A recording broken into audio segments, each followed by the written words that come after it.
is a new radio.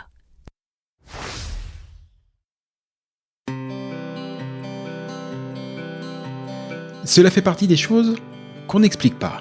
Bien que n'y ayant le plus souvent jamais mis le moindre pied, le Québec nous attire. Et peut-être que c'est votre cas. Peut-être même que, comme des milliers de Français chaque année, vous envisagez sérieusement d'aller y poser vos valises pour quelques mois, pour quelques années, pour toujours, qui sait. Mais si en avoir envie est la condition première pour réussir votre expatriation, c'est aussi, et de loin, la plus facile. Quelles études, quel travail, quelle région, quelles écoles, quelle durée, quid de la santé, quid de ma retraite, quels seront vos droits, mais aussi quels seront vos devoirs. Et au-dessus de toutes ces questions règne la question fil rouge de tout immigré au Québec. Comment obtenir le permis de séjour dont j'ai besoin? Et puis d'abord, lequel est-ce?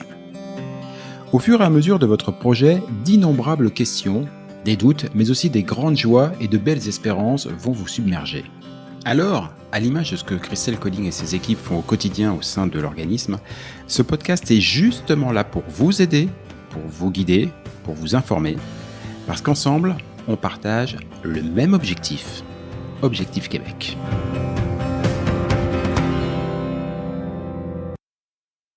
Salut à tous, nous sommes très exactement le mardi 15 octobre, il est 18h40 au moment où on enregistre ce podcast. Et vous savez quoi? Le mois du Québec 2024, cette grande tournée qui a commencé le 28 septembre à Lyon, qui est passée par Montpellier, Toulouse, Bordeaux, Nantes, Rennes, Lille et qui s'est terminée à Paris, vient de clore ses portes il y a à peine 1h30.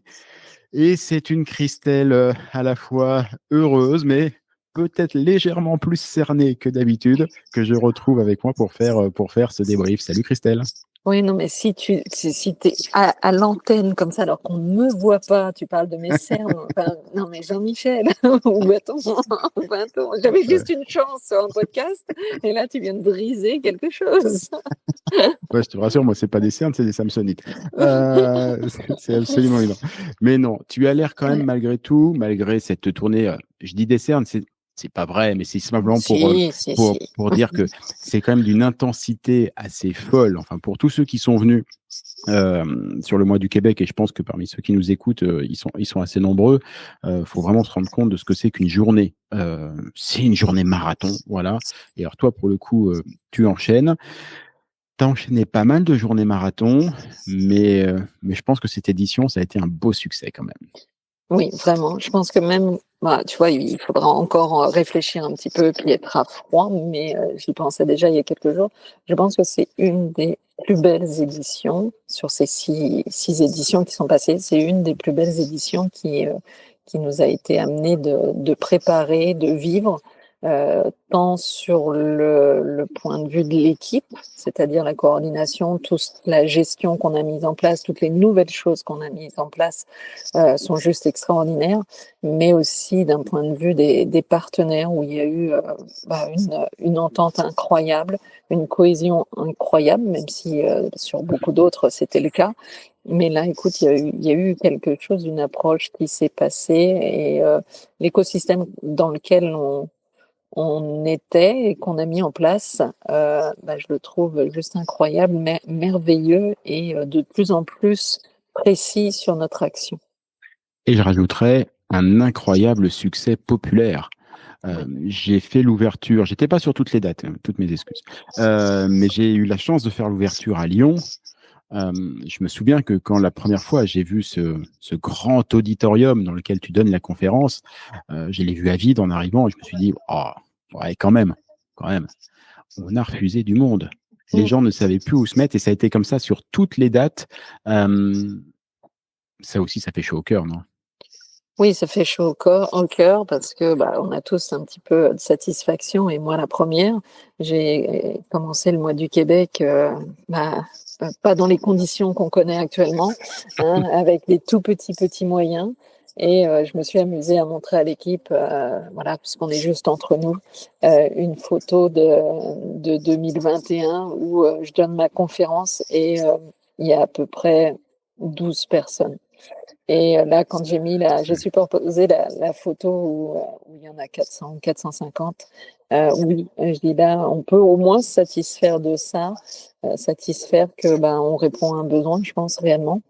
Ouais, très clair. Et j'ai eu encore des échos aujourd'hui, là, ce soir, juste avant de partir, où on félicite sur cette conférence-là, et je trouve ça extraordinaire parce que nos messages, je leur disais, mais en fait, je suis contente d'entendre que ça répond à vos besoins à vous et qu'on est aligné par rapport à ça.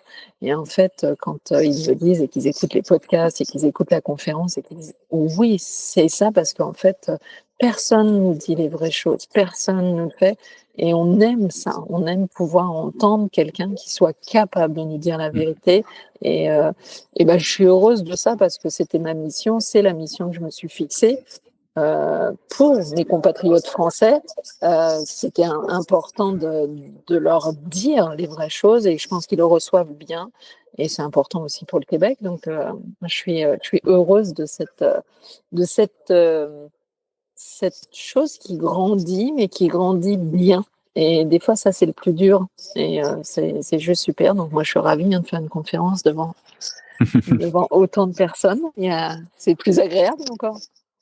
Ça grandit, mais comme quand tout enfant qui grandit, on va dire que le caractère s'affirme un petit peu, voire il peut y avoir des changements.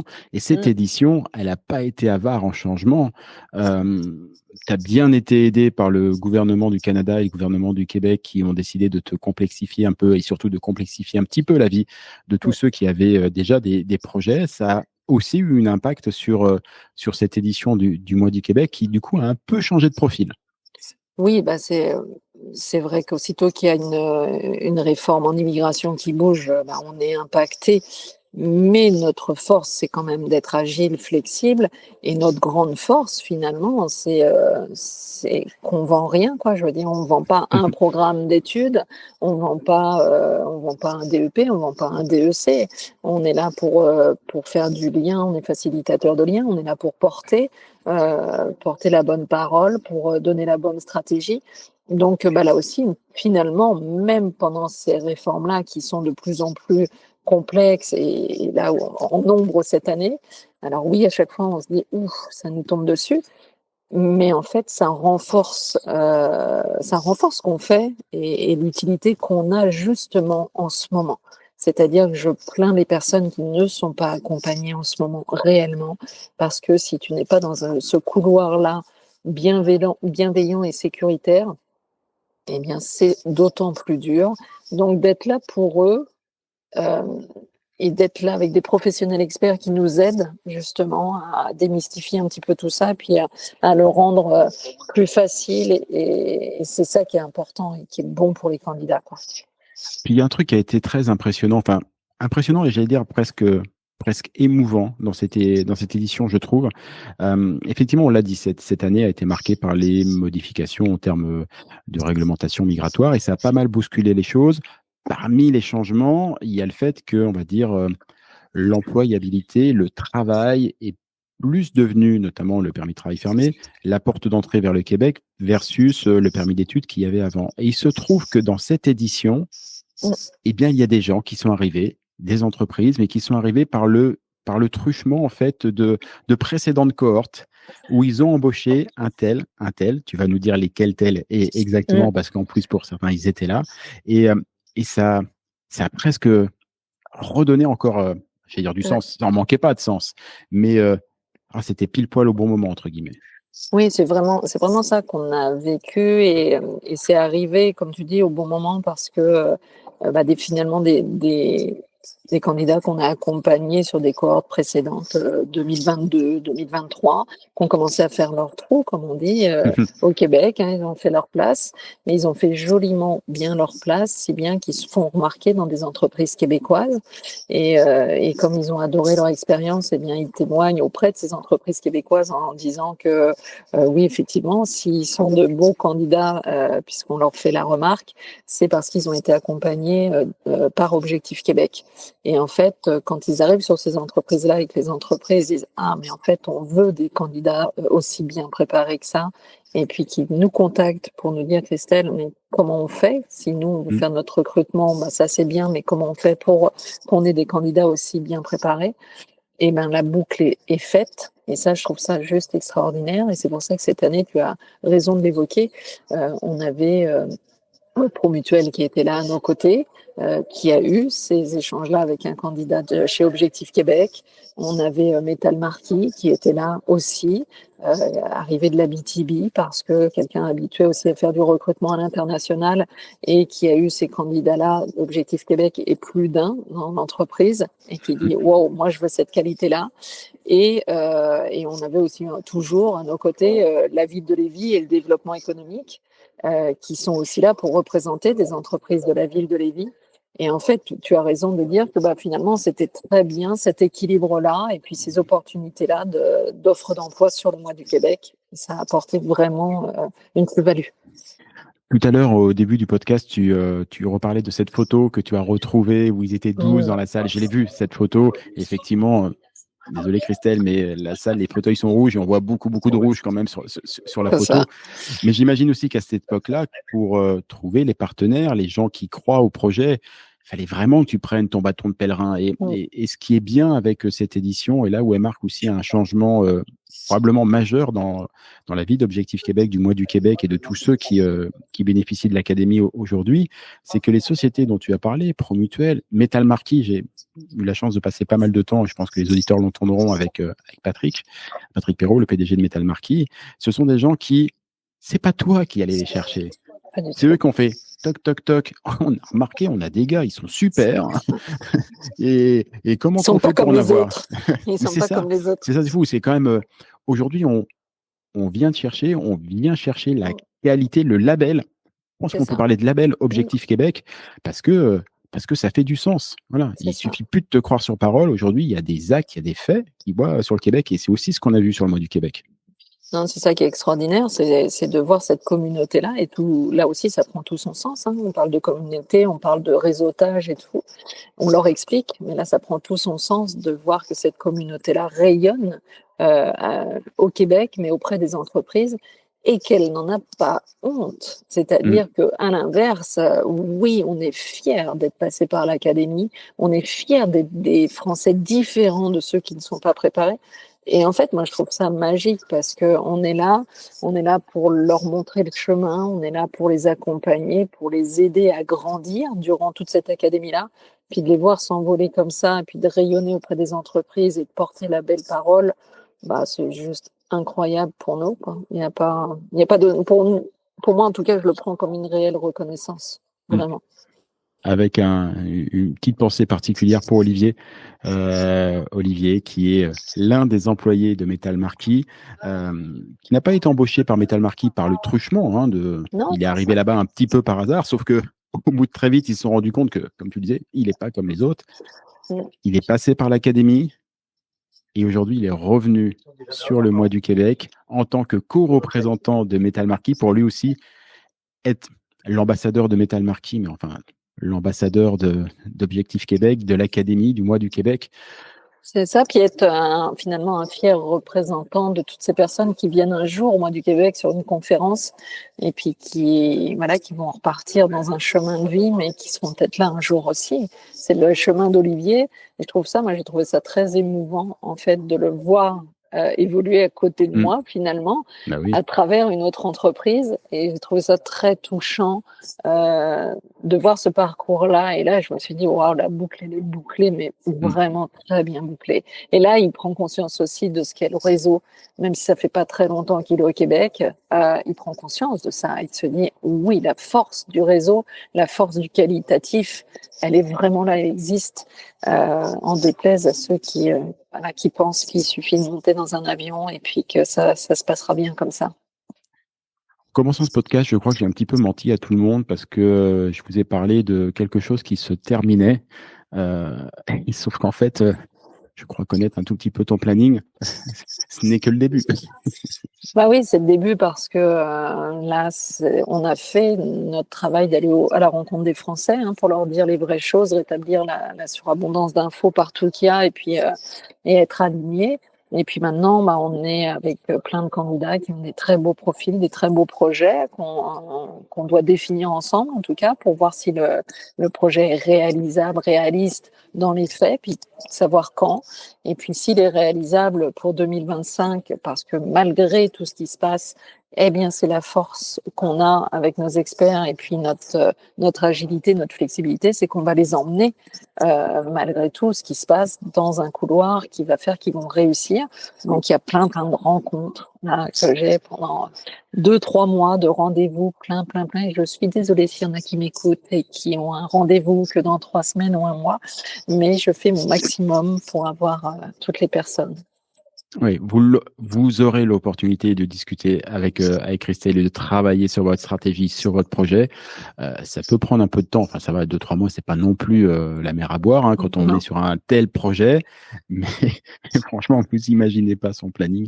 C'est un truc de malade. Je le sais parce que moi, de temps à autre, j'essaye de lui prendre un petit peu de temps pour enregistrer un podcast. Et croyez-moi, c'est pas toujours si simple que ça. Faut arriver à se glisser entre 2 entretiens avec les candidats qui ont toujours la priorité. Et c'est bien normal. On y arrive toujours. Évidemment qu'on y arrive toujours et on va y arriver encore plein parce que c'est l'un des mots de conclusion que je voulais faire avec ce numéro du podcast là où on fait le traditionnel débrief. On marque la fin de la 2e saison du podcast et on entame la 3e saison ensemble. Et c'est chouette et je te remercie de ta confiance et je suis très content de faire partie de l'aventure. Moi, je te remercie vraiment, Jean-Michel, parce que c'est un plaisir moi, j'ai adoré finalement de me remémorer à chaque fois quand je t'ai proposé de faire ce podcast-là, puis que t'as embarqué, que tu m'as dit oui, d'accord, je signe, j'y vais. Et finalement, à chaque fois que je te propose quelque chose, tu me dis oui, je signe sans réfléchir. Oui. Je te dis on va faire des photos près d'un lac à 5 heures du matin, tu me suis. Et puis je te dis, faut que tu viennes sur le mois du Québec à telle date, tu me suis. Donc pour tout ça, merci. Tu fais partie de l'équipe à part entière. Et puis je suis bien fière parce que tu partages les mêmes valeurs. Et voilà, c'est la belle expérience qu'on vit. On vit tout ça les uns les autres, mais on est des sacrées belles personnes. Et j'en profite vraiment pour remercier ma belle équipe, celle qui est sur le terrain là, celle qui était restée au Québec, parce que chaque personne est indispensable. Il n'y en a pas une, s'il en manque une, ça fonctionne pas. Et elles sont juste incroyables d'humanité, de grandeur, dans leur manière de fonctionner. C'est juste bien. Puis je pense que tout le monde ressent ça sur le mois du Québec. C'est la qualité de cette équipe qui donne et donne encore. Et si vous n'êtes pas venu sur le mois du Québec, si vous n'êtes pas encore inscrit à l'académie, si vous n'avez pas encore eu la chance de discuter avec Christelle ou avec les autres membres de l'équipe, je peux vous en témoigner, l'investissement que chacune des personnes qui bossent dans l'équipe met dans son boulot, c'est plus qu'un boulot en fait. C'est vraiment, c'est une forme de mission, il y a une forme de conviction pour que les choses soient faites, pour qu'elles soient bien faites, parce que ce sont des projets de vie et chacun aborde sa mission, sa tâche comme étant un élément d'un projet de vie d'autres personnes, d'autres humains au qui ils souhaitent le meilleur.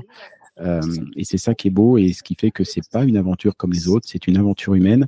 Et vous qui nous écoutez, j'espère que ce sera bientôt la vôtre. Oui. Christelle, une dernière question et après je te laisse, que tu as bien mérité de te reposer un tout petit peu parce que tu rattaques demain matin. Je voudrais aller manger. C'est possible. Je voudrais aller manger, Jean-Michel. C'est possible. Si en plus tu as des demandes comme ça, on ne va jamais s'en sortir. Non, mais parce que j'ai juste grignoté devant 2-3 candidats à midi, comme tous les midis. Mais là, je voudrais aller manger. Alors, juste une dernière question parce que je te connais. Tout au long de ce mois du Québec 2024, tu as noirci combien de pages qui correspondent à des idées pour le mois du Québec 2025 ? Oui, déjà beaucoup. Moi, je sais déjà plein de choses pour 2025.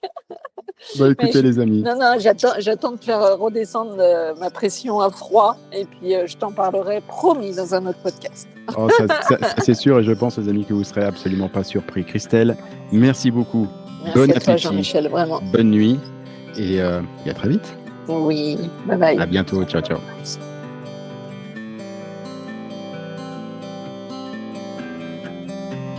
Objectif Québec, le podcast, c'est fini pour aujourd'hui. Si vous y avez appris des choses, si vous avez toujours envie d'immigrer au Québec, et si vous êtes vraiment motivé, je ne saurais trop vous conseiller de prendre contact avec Objectif Québec. Avec leurs événements, leurs documents, leurs partenaires et tous les différents programmes d'accompagnement à la carte, Christelle et ses équipes vous faciliteront grandement la vie et vous proposeront tous les outils pour réussir votre rêve de vivre au Québec. Rendez-vous pour cela sur le site de objectifquebec.ca, objectif au singulier, Québec, tout ça en un seul mot.ca. Et donnez-lui une bonne note, ça fait plaisir à Apple et Google, et puis nous, on va vous dire, on n'est pas fâchés.